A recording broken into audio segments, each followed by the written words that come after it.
in terms of that situational awareness about what kind of environment we're in, coming out of an extensive correction like we're currently going into and are in, as well as, for instance, that 2020 correction as well. That's a type of environment where if we do get that nice push up, it looks like we're starting a new uptrend. That's when you're going to try to hold things for a longer move. But later on in that cycle where we've had an extensive run and we're just going through an intermediate correction and coming out of that, that's when it's a more of a short-term trading environment.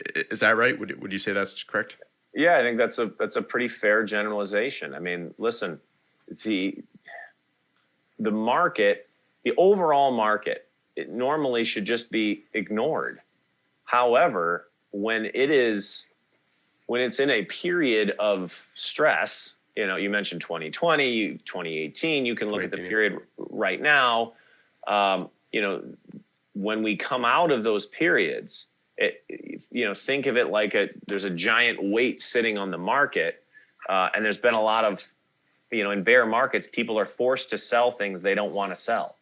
Right. When there's forced sellers, that means often there's forced buyers on the other side, or things that are trading at levels that won't stay there. So the strongest potential leaders, we don't know what they are right now, right. Are going to be that much more explosive on the other side, which is why early on, the best leaders, they don't give you much pullback. They don't give you opportunities. If you get 4 opportunities to buy a stock, it's probably not a leader. It's just like, that's not how it works. The strongest names make it really hard. And if you get sold out of them, it's very tough to often get them back. That's why, also it doesn't often require these gigantic positions early in a new cycle, because the moves can be that much bigger. So yes, that's kind of how I think about it.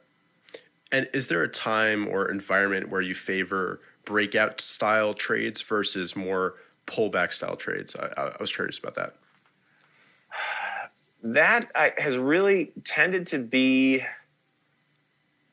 each cycle's been a little bit different. So there have been times where some work better than others, where, maybe, to me, they're all forms of breakouts, because if I'm buying a pullback, I'm not just buying into a falling market. I'm usually waiting for the market to pull back and then put in some type of consolidation. I at least want to see it turn back up in my favor.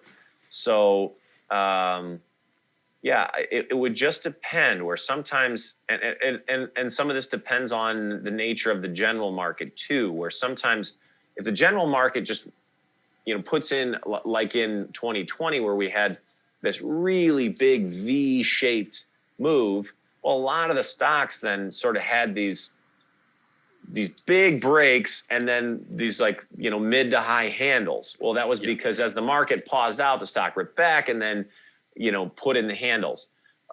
Where in other periods, like I remember in 2010, they were a lot more sort of like smooth cup and handles, where they were a little more jagged in 2020, or in other periods, you see, the technical theme is a little bit different.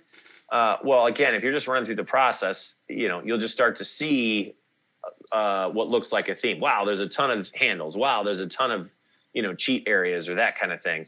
So, I don't have one that I favor. It's more of, again, what does it look like that is setting up in earnest? And then more importantly, if they're working, Right. The theme of the last 9 months has been, if it looks really good, it's probably failure prone. Yeah.